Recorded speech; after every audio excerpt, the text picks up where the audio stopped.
course, everybody looks better in a cowboy hat. But just what started this love of the West so many of us share? We'll visit the monument to the man who had a lot to do with that when Today's Wild West continues. High above the city of Denver, at an aptly named place called Lookout Mountain, you'll find the gravesite of a man who still influences the world, even though he died more than 100 years ago. I think one of the reasons people live on after they're gone is because they had such an impact on culture. I think Buffalo Bill changed our culture. He made the world fall in love with the West. Though he was born long after Buffalo Bill died, Bill Carl grew up with the Western legend.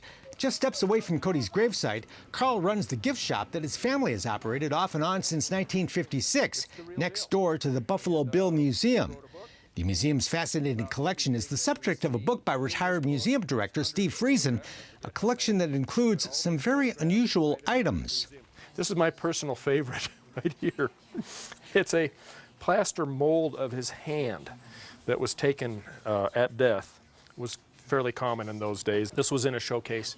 I had to wash the showcase glass when I was little. That thing freaked me out. Many of the museum's artifacts are from Buffalo Bill's Wild West, the show that toured the U.S. and Europe for decades in the late 1800s and early 1900s. But Buffalo Bill never called it a show. Bridle was presented to him by King Edward VII.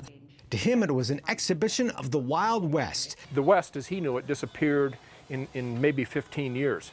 Cody lamented all those losses, and he wanted to teach us about what he had seen and what had disappeared.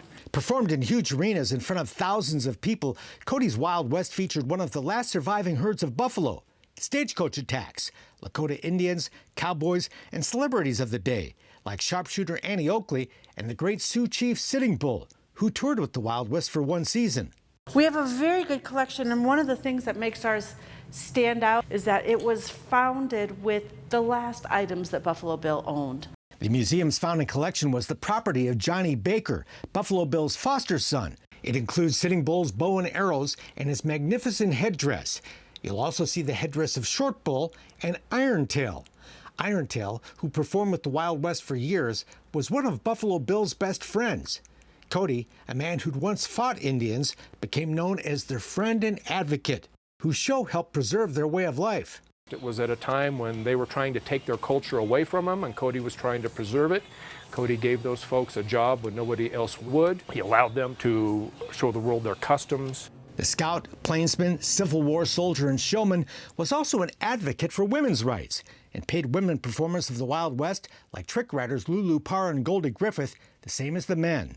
He was very close to Susan B. Anthony, and he often spoke about how women should have the right to vote. As you look at the rare show posters and Buffalo Bill's buckskin outfits, saddles, and firearms, you'll also learn about the character of this man, who despite struggles, hardships, and adversity, never gave up. I mean, this was the kind of person he was, full of optimism, full of hope. He was the most famous person of his day, wasn't he? He absolutely was. Steve Friesen called him the Elvis of his time.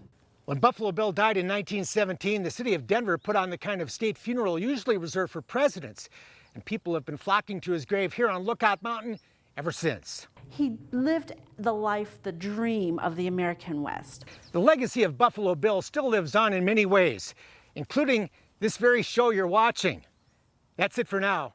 We're back next time with more cool stuff from Today's Wild West. I'm Mark Bedore. We'll see you down the trail.